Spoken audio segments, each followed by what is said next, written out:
المتمسکین بولایت امیر المومنین قال تبارک تعالی فی قرآن المجید بسم اللہ الرحمن الرحیم کل اعصالکم علیہ اجر الا المودۃ فی القربہ۔ مومنین کرام، آپ دیکھ رہے ہیں ہمارا آفیشیل یوٹیوب چینل۔ آج ہم جس سلسلے میں آپ کی خدمت میں حاضر ہوئے ہیں، جیسا کہ آپ جانتے ہیں کہ 8 شوال المکرم پوری دنیا میں یوم انہدام جنت البقیع کے عنوان کے ساتھ جناب سیدہ صلوات اللہ علیہ اور اہل بیت علیہم السلام سے عقیدت اور محبت رکھنے والے جو ہیں وہ اپنا احتجاج ریکارڈ کرواتے ہیں۔ مدینہ رسول اکرم صلی اللہ علیہ وآلہ وسلم نے سکونت اختیار کی جب ہجرت کی اور مکہ کو چھوڑا، اپنے آبائی وطن کو چھوڑا اور مدینہ آئے۔ مدینہ کو سرکار رسالت مآب صلی اللہ علیہ وآلہ وسلم نے پہلی اسلامی فلاحی ریاست کے طور پہ ایک معاشرے کی تشکیل دی۔ یہ وہی مدینہ تھا جسے امن کی جگہ قرار دیا گیا، یہ وہی مدینہ تھا جسے رسول نے اپنے دور میں پسے ہوئے لوگوں کا، جن کا معاشی استحصال ہو گیا تھا، انہیں عزت کے ساتھ زندگی دی، اور پھر اسلام جو ہے وہ پھیلنا شروع ہوا۔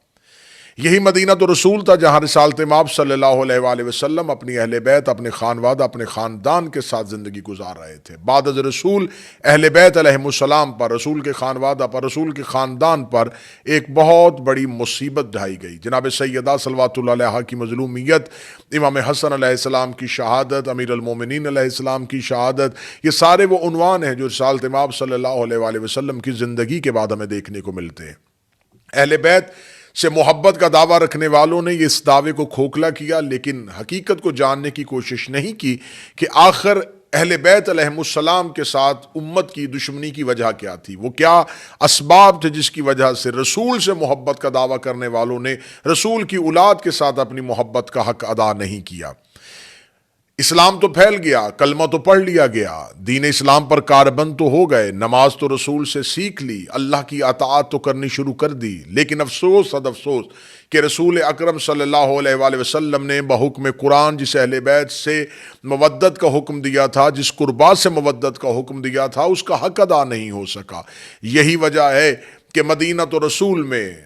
روضہ رسول کے پہلو میں، وہ ایک تاریخی قبرستان جو اسلام سے پہلے بقیع غرقد کے نام سے مشہور تھا، لیکن رسالت مآب کے خانوادہ کے ان شخصیات کے مدفن ہونے کے بعد یہی بقیع جنت ہو گیا۔ جنت البقیع کو مسمار کر دیا گیا، جنت البقیع کو منہدم کر دیا گیا۔ یہ کب ہوا؟ جب 1220 میں 3 سال تک کا مدینے کا محاصرہ ہوا، اور 1220 میں اس محاصرے میں قبور ائمہ علیہم السلام، قبور اہل بیت، قبور ازواج نبی، قبور صحابہ پیغمبر، ان کو منہدم کر دیا گیا۔ لیکن پھر 1227 کو جب دوبارہ عثمانی سلطنت یہاں پر قابض ہوئے اور ان کے 30ویں امیر محمود دوم نے یہاں پر آ کے جنت البقیع کی تعمیر کا دوبارہ آغاز کیا، اور 1234 میں پھر یہ 1220 میں جن کو منہدم کر دیا گیا تھا، 1234 میں ان قبروں کو دوبارہ تعمیر کیا گیا۔ لیکن پھر ایسا ہوا کہ یہی سلسلہ آگے بڑھتا بڑھتا جب آگے گیا تو پھر 1344 8 شوال المکرم 21 اپریل 1925 کو مختلف مفتیوں اور محمد بن عبد الوہاب نجدی کے فتوے کے بعد قبور ائمہ، قبور اہل بیت علیہم السلام کو دوبارہ منہدم کر دیا گیا، ان کو دوبارہ مسمار کر دیا گیا۔ ایک ایسا شرعی فتویٰ کی آڑ، ایسے ہی وہ فتوے تھے جنہوں نے 61 ہجری میں قتل حسین کو جائز قرار دیا تھا، یہی وہ فتوے تھے جنہوں نے یزید کی حکمرانی کو ثابت کیا تھا، یہی وہ فتوے تھے جنہوں نے خانہ کعبہ کے غلاف کو آگ لگا دی تھی، اور یہی وہ فتوے تھے جنہوں نے مدینہ تو رسول کو، پھر ان کی حرمت کو پامال کیا گیا تھا۔ ایسے ہی فتووں نے پھر دوبارہ جناب سیدہ صلوات اللہ علیہ، خانواد اہل بیت، ائمہ اربعہ اور رسول کی ازواج مطہرات کی قبروں کو منہدم کر دیا گیا۔ میرا سوال ہے امت مسلمہ سے، جیسا کہ آج 2024 میں فلسطین میں مسلمانوں پہ ظلم ہو رہا ہے، اور پوری دنیا کے رہنے والے مسلمان جو ہیں وہ سراپا احتجاج ہیں کہ فلسطین کے لوگوں پر مظالم ڈھائے جا رہے ہیں، فلسطین کے لوگوں کو اپنی ظالمانہ روش کا شکار کیا جا رہا ہے۔ آج پوری دنیا میں رہنے والے مسلمان سراپا احتجاج ہیں۔ ہم کیوں احتجاج کر رہے ہیں؟ ہم کس وجہ سے احتجاج کر رہے ہیں؟ ہمارا احتجاج کیا ہے؟ ہمارا احتجاج یہ ہے کہ فلسطین جو ہے وہ ارض انبیاء ہے، وہاں پر مسجد اقصیٰ ہے، اور یہودی یہ چاہتے ہیں، صہیونی یہ چاہتے ہیں کہ اس مسجد اقصیٰ کو گرا دیں۔ آج مسجد اقصیٰ کو گرانے کا خدشہ تو احتجاج کروا رہا ہے، لیکن جن قبروں کو گرا دیا گیا، جن کو منہدم کر دیا گیا، افسوس صد افسوس کہ جس سرزمین پر یہ کہہ کے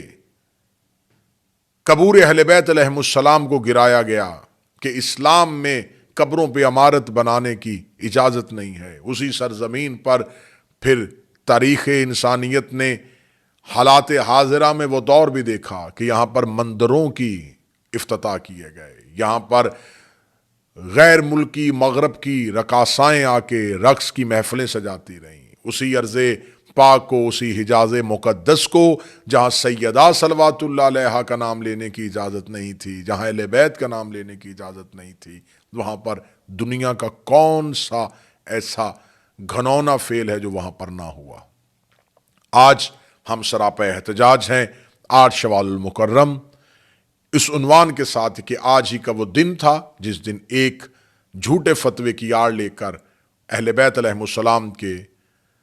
قبور کو گرایا گیا۔ آج جو اہل سنت برادران ہم سے سوال کرتے ہیں کہ ایسا کیسے ہو سکتا ہے کہ مدینہ رسول کا ہو اور رسول کے گھر کو آگ لگا دی جائے، ایسا کیسے ہو سکتا ہے کہ مدینہ نبی کا ہو، رسول کے گھر کی دیواروں کو گرا دیا جائے، تو آئیے دیکھیے ایسا ہی ہو رہا ہے کہ آج بھی اسلام ہے اور مدینہ وہی ہے، لیکن اہل بیت علیہم السلام کی قبروں پر کوئی چراغ روشن نہیں کیا جا رہا، ان کی قبروں کو منہدم کیا جا رہا ہے، جبکہ تھوڑے سے فاصلے پر رسول اکرم صلی اللہ علیہ وآلہ وسلم کی وہ پاک قبر جو آج بھی مسلمانوں کے لیے مشعل راہ ہے، جو اللہ کی بارگاہ میں پہنچنے کا بہترین وسیلہ تھے، وہاں دعا کے ہاتھ اٹھانے کی اجازت نہیں ہے۔ مکہ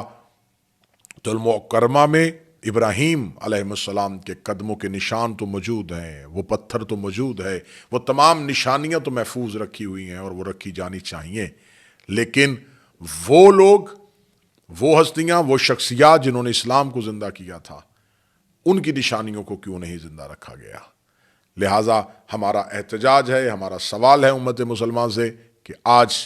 8 شوال کو ہم پوری دنیا سے یہ سوال کرتے ہیں کہ جناب سیدہ اہل بیت علیہم السلام کے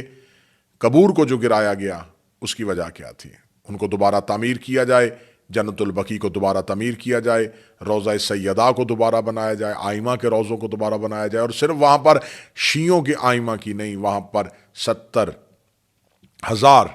اصحاب پیغمبر کی قبور ہیں، وہاں پر رسول اکرم کی بیویوں کی قبر ہے، وہاں پر حضرت فاطمہ بنت اسد جناب امیر المومنین کی والدہ کی قبر ہے، وہاں پر جناب حضرت عباس ابن عبد المطلب کی قبر ہے، وہاں پر آل ابی طالب ہے، وہاں پر آل جعفر طیار ہے، وہاں پر ایسی مقتدر شخصیات ہیں کہ جن کی تاریخوں میں نظیر نہیں ملتی اور مثال نہیں ملتی۔ خداوند متعال ہمیں اہل بیت علیہم السلام سے محبت اور اہل بیت کے دشمنوں سے نفرت کا سلیقہ عطا فرمائے۔ السلام علیکم یا علی علیہ السلام۔